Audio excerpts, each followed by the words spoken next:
how's everything been going? How's the training been? How are you feeling? It's all really good, feeling prepared, feeling feeling ready to go. Awesome, man. Awesome. Well, I want to start by taking a bit of a trip down memory lane, if that's cool with you. You haven't gotten the results you wanted in the last two fights, of course. Came up short against the champion Abasov in a welterweight title fight, dropped down to lightweight, and it didn't go your way against Shinya Aoki, who's, of course, a legend, and no reason to be ashamed in losing to that guy. But you having had some time to digest these losses, how do you feel about them? What are your thoughts on them? Yeah, I definitely needed that time. I kind of planned that out. Take some time after those losses and regroup and recollect and try and reinvent. But I looking back on it, it is what it is, and I just had to pivot and move forward, and I feel like I've done that, and here we are now. Certainly an exciting fight on the horizon. Speaking of the Aoki loss, that was your lightweight debut, as I said. When that fight didn't go your way, did it cross your mind at all that maybe I should head back up to welterweight? Maybe lightweight isn't the division for me. And why did you ultimately decide to stay put in this weight class? Uh, no, I I don't really think that the weight had anything to do with it. I I make 170 really easy, and Hmm. I was just up at the welter at the weight above because we didn't know the regulations for one championship with the weigh-ins and the weight class above and the hydration and stuff. But I just Hmm. kept winning up there, so I had to stay up there. But when I couldn't when I didn't win the title fight, I just wanted to go back down and fight at my natural weight. And now Hmm. I can't take anything away from Aoki. Aoki is he's a great fighter, and I think that's more of me just not mentally showing up than anything. He's an excellent fighter, as you said, a definite legend of the sport. I've wondered about this before, but as you said, you were winning a bunch at welterweight.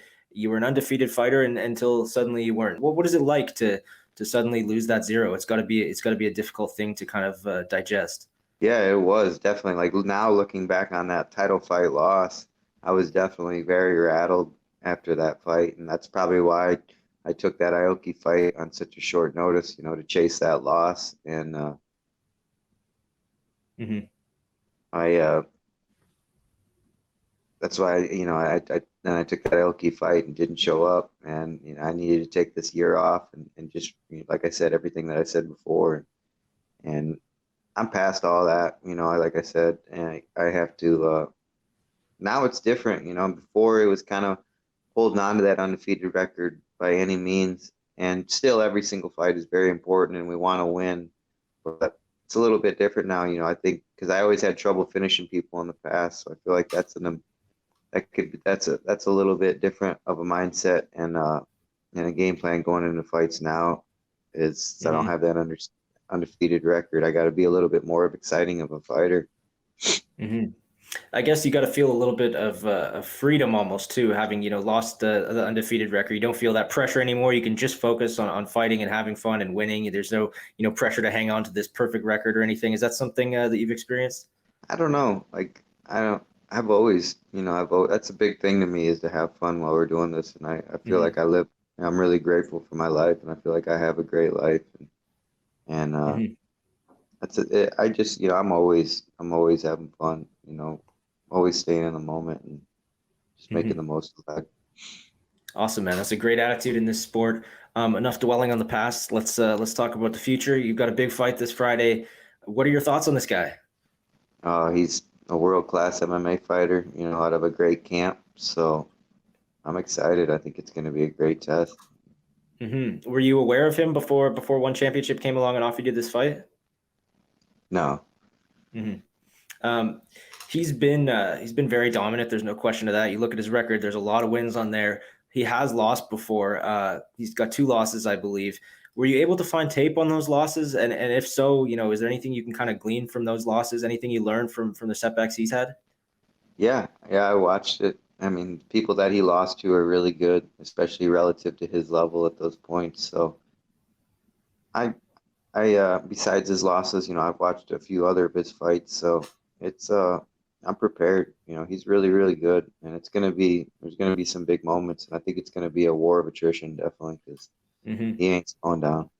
Is there anything you've noticed about his game that you think might be able to expose? You don't have to tell me what it is, but have you picked anything out that you think might be ripe for the exposing in the fight?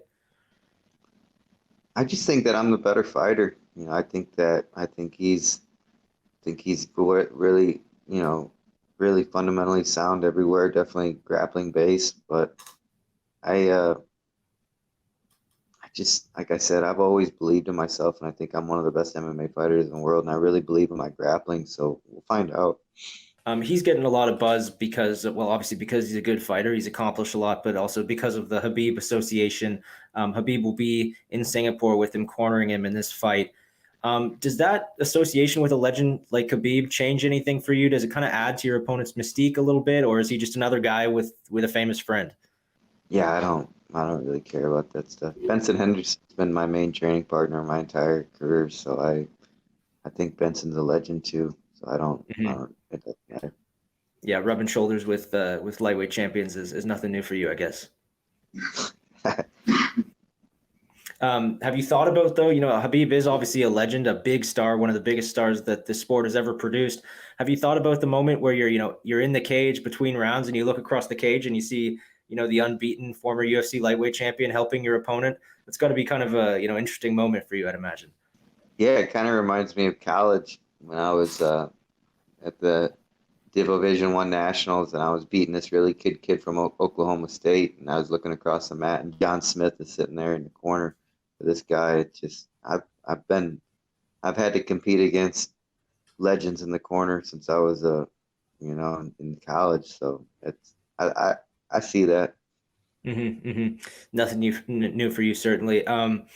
Does his association with Habib maybe make a win over him more valuable? Of course, he's a good fighter with a great record. It's a valuable win under any circumstances. But given that he's from this team run by this MMA legend, does that kind of make a win over him a more valuable thing for you? Oh, for me, no, but maybe for like, I don't know. Not really. That's why my one championship debut was already, that's who I beat, was somebody from Eagles. So I Hmm. already, this is just another one to me. Hmm. If this, assuming this fight goes your way, is there anybody else on your radar? Anybody you want to fight? Any scores to settle? I mean, who's next for you if in a perfect world, if this goes your way? No, I'm all locked in on Saygid, this guy, and Hmm. we're just watching this Georgia Alabama NCAA championship game right now. That must be a nice distraction, I guess, eh? Yeah, it's a good game. Nice, nice, nice. The lightweight division is super crowded right now, and coming down from welterweight, it's got to feel extra crowded because the welterweight division, it's not exactly a jam-packed division, but you look at the lightweight division in one championship, and it's just killers as far as the eye can see. Having said that, are there any kind of dream fights for you in this division? I know you're focused on the fight this Friday, but you've got Eddie Alvarez, Christian Lee, Edward Flying. You've got some real legends in this division. Is there anybody you'd like to fight at some point while you're here?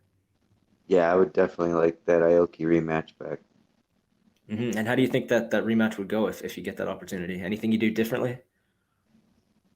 Yeah, I would react a lot faster when he took my back. I wouldn't just sit there like a sitting duck and do Hmm. nothing. And I I I I I would fight. I believe in my defense big time, so I would react next Hmm. time.